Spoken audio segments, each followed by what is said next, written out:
Yeah, I've been told of another coffee place that I could try, and that is Zus Coffee. And I don't know about it. I mean, apparently my niece tried some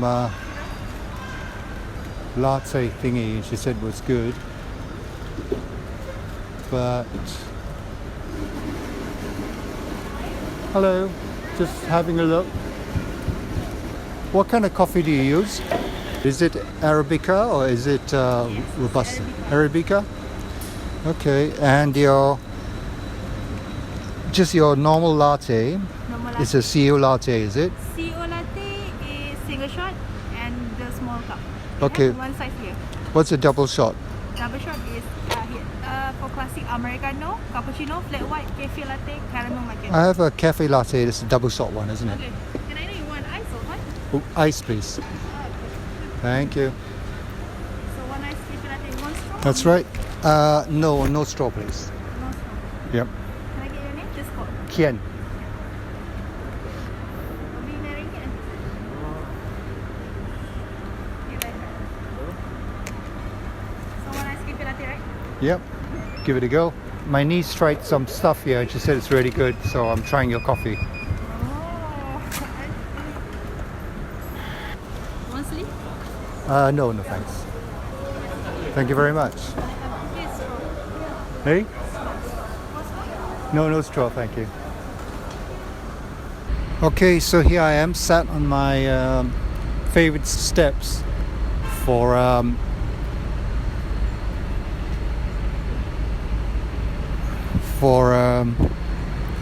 consuming stuff because it seems to be the only kind of seats available. So I'm going to try Zus Coffee latte.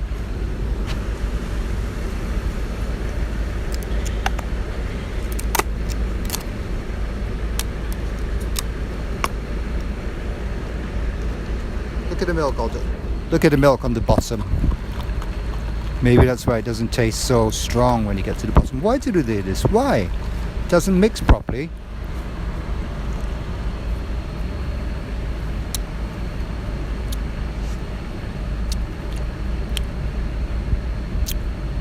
It's good, strong. I mean, I didn't want to try this at first because I wanted a good cup of coffee. And I was about to go to my favorite, which is Gigi. But I thought I'd try this as well. And I would say it's all right. It's not as good as Gigi's. What taste is this?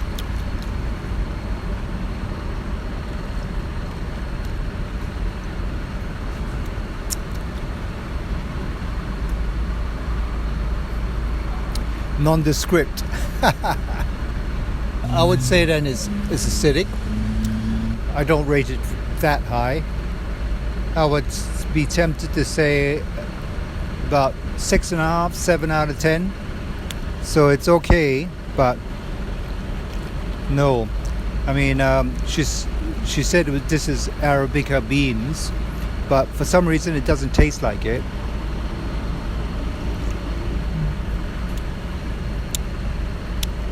So anyway, that's my rating for Zus Coffee. It's 6.5, 7 out of 10. Okay, so something else about Zus Coffee is that when I got to the bottom,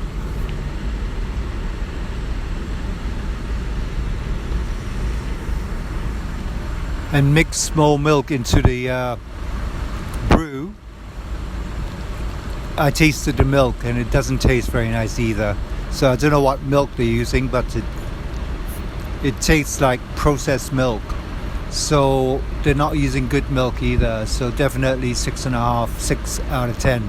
Okay, so here I am. I'm going to take a walk down this shaded path. This is the other across the road from where I usually go. Oh, hang on, let me scratch myself. And I thought I'd walk here because it's cool for a start. Like I say, I like all the avenues and trees that afford me shade and reprieve from the hot sun. I think I ought to take the thing off my the front. Hang on, let me just do this. the front of this because I know that it's not giving me the best quality. Let me see if I can get it out now.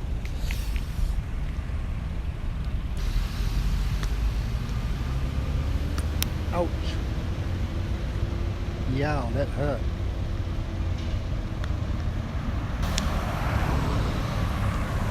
Okay, is this better? It looks really clean. Yeah, it's a lens protector, but it's all scratched up now. So I really got to watch it and not scratch the lens or this cover, because I think you can buy it, but it's quite costly to buy a GoPro. Let me dump this bit of plastic. Okay, so that plastic cover has been really useful in keeping my lens from scratching, but now that there's scratches, I noticed the quality of the videos and all that great. So I've taken it out.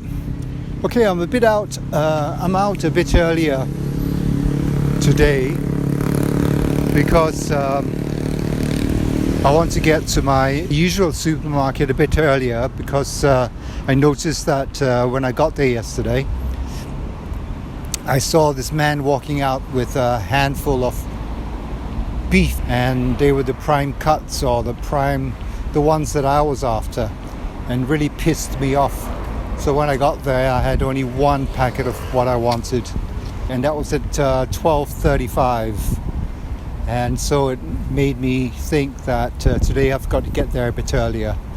I know this sounds a bit anal, but I document the times that I go to my place and buy beef, and how many packets I get, and what time and what day it is, so that I have a record and I can refer to it.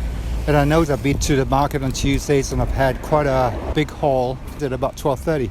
So I'm going to go slightly earlier, because maybe this chap goes a bit earlier to get all the good cuts. So therefore I'm going to beat him. Really pissed me off yesterday.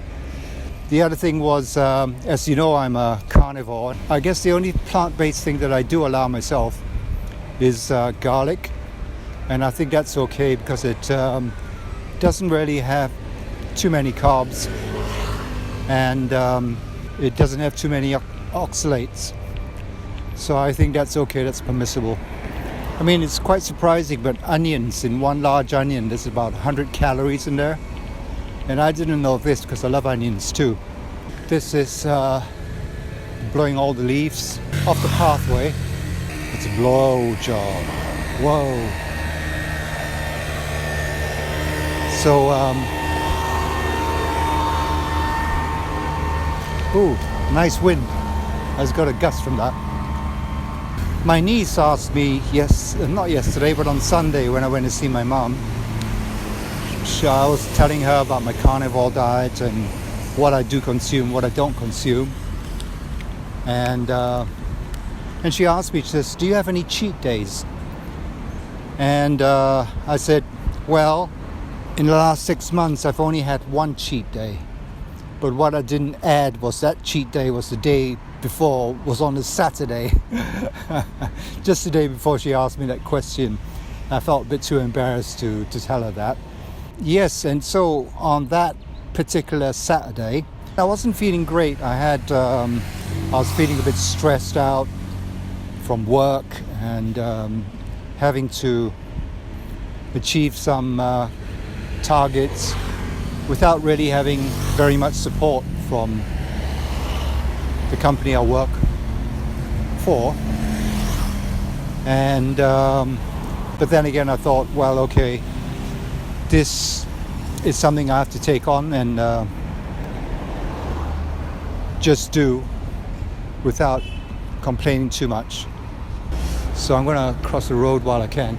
Oh, this stupid motorbike. Jesus Christ. He's the one who skimmed the side earlier on. Cross before while I can. I'm going to get to this side because it seems shady enough for me to... I've done that side already, and now there's just no more trees. I could go there, I have not been there before. I wonder where that leads to. Yeah, why don't I do that? I mean, I know this place, so let's go somewhere else that I have not explored, huh? An adventure, what you know? Oh, look at this, what a beautiful avenue. Gee whiz. I wonder where this leads to. I've always passed this road, but never really explored. Wow, I love it. This is Mutiara Damansara residential area, which, you know, look at those houses. What's up there? I can't see, it's too high, but maybe the camera can pick it up. That's an abandoned house, look at that. Is it abandoned? It looks abandoned. But I think my cousin has a house here, I was told. I was speaking with my sister on Sunday when I met my mum. And she told me that my cousin has a place here. Oh, anyway, I digress.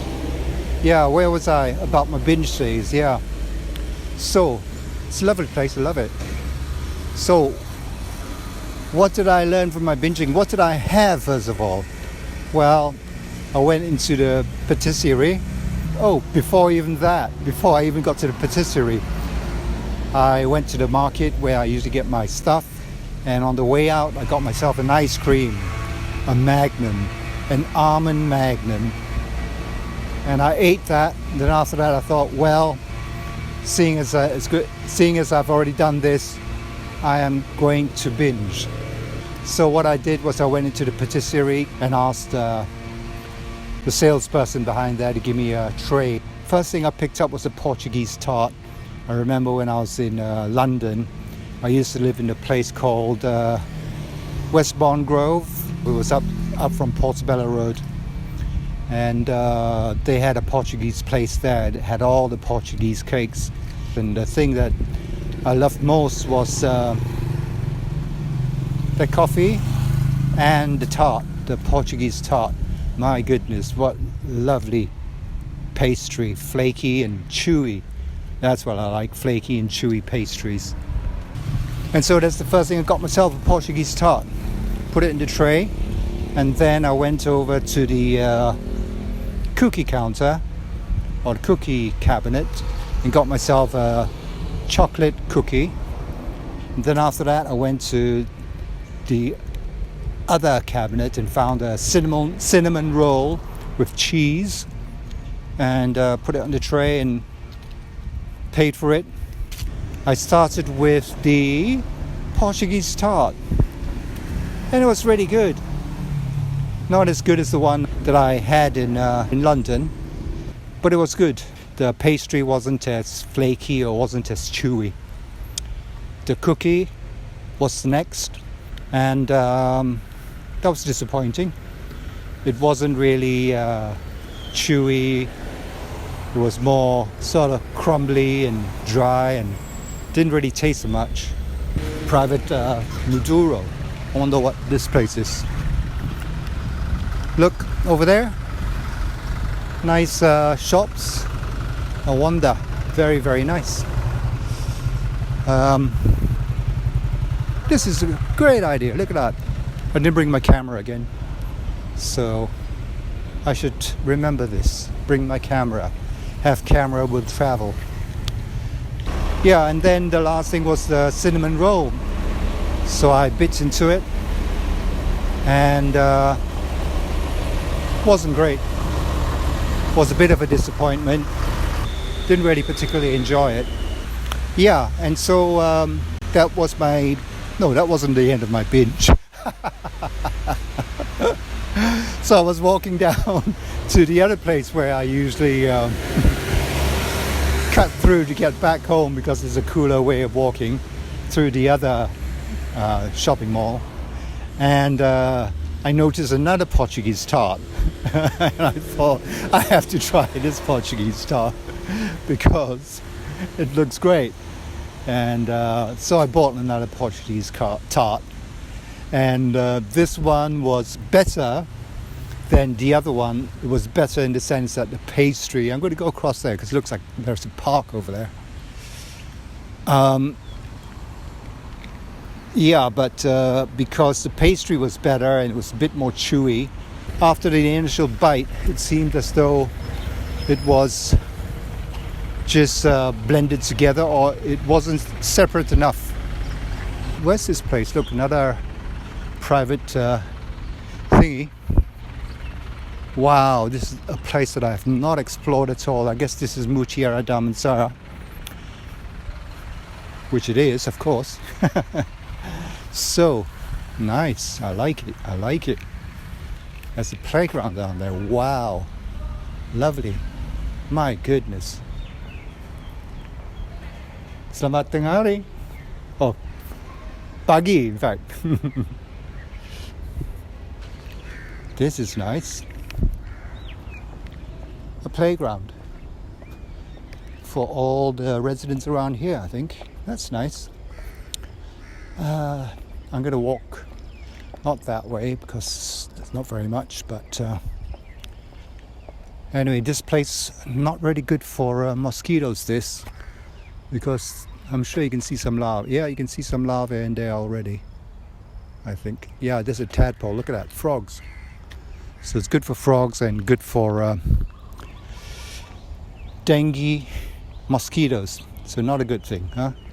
You don't want to get dengue. It's not a pleasant disease. It can be really lethal. So it's not the best. So I'm going to take a walk there just to show you what this place is made from, what this place is all about, and then walk down the other way. I think they did some filming over there too. Don't know what kind of filming, but it looks quite serious.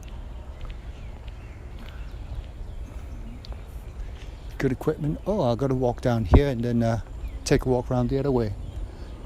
Both ways seem really, really nice. So I think I'll take a walk down this way. Wow, it's almost like being in the jungle now. Can hardly hear any cars. Oh, that's not true. I can hear cars in the distance.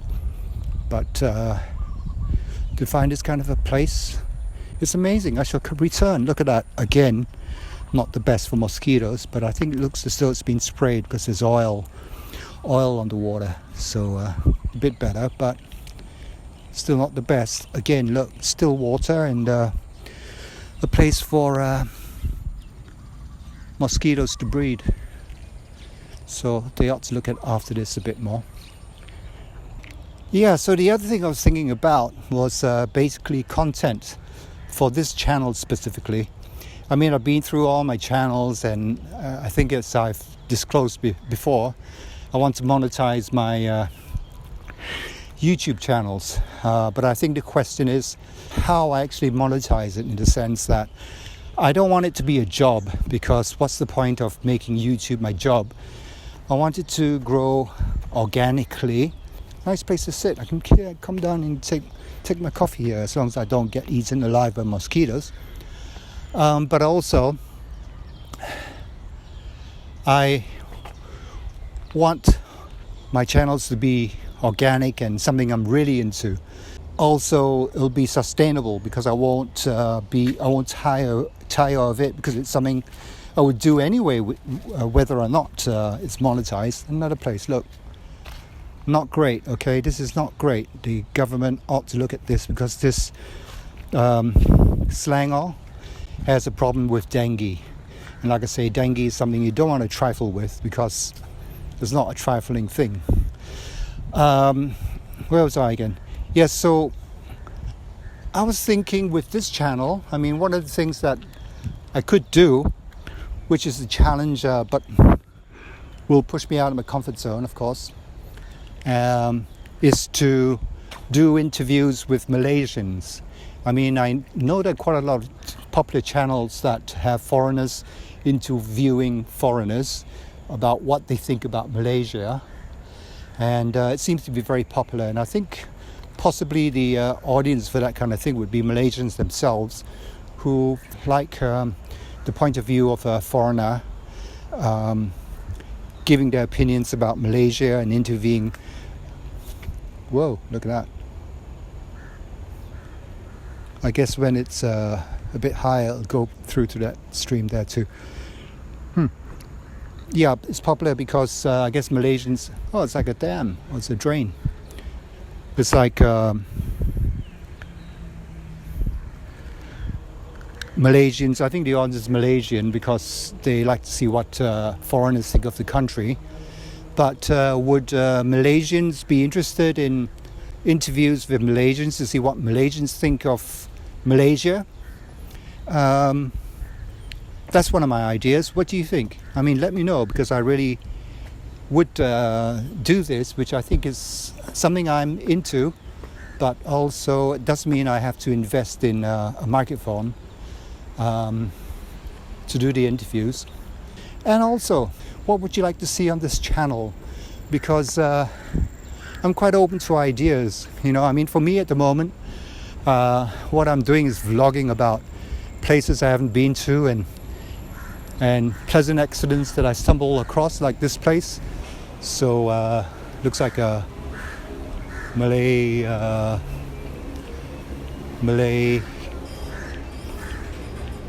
eating place, food court. Medan Selera, yes, a food court. Mutiara Damansara, so I'm right.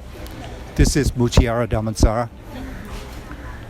Warung Ali Ibrahim. Looks like quite a popular place because it's not even 12 and people are already here. Oh yeah, so I digress. I mean, what I was going to say again about my the reason why I don't like eating carbs is because after I had my binge, I actually noticed how bloated I got, and I felt really uncomfortable because it was just like when I eat meat, I seem to get full, but my stomach is never as bloated or as big as when I eat carbs. And that's why I gave up eating carbs in the first place, because I was fed up of being bloated and also always being hungry. And that's one of the things I've noticed about eating carbs. I mean, after I had my binge, I wasn't sated. I wanted more after that. And that's one of the things with carbs for me. I don't know if it's for everybody.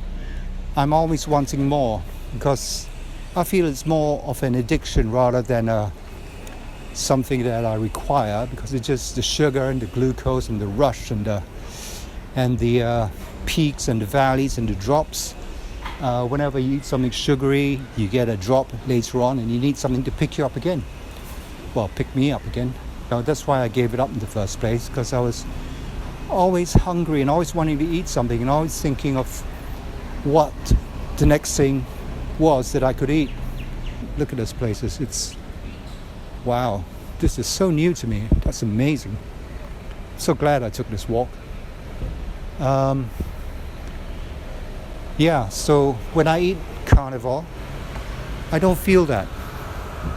I eat as much as I want. And then I don't have to eat anymore. I mean, at the moment, I usually have one meal per day because I don't seem to need to eat more than that. Oh, another coffee place. Maybe I ought to come here and try too. Patin house, looks like a fish house. Jinga, whoa. So yeah, what the carnivore diet has done for me in a funny way, it's given me freedom in the sense that I don't have to think about my next meal apart from how I prepare it and how I cook my next meal. Having variety.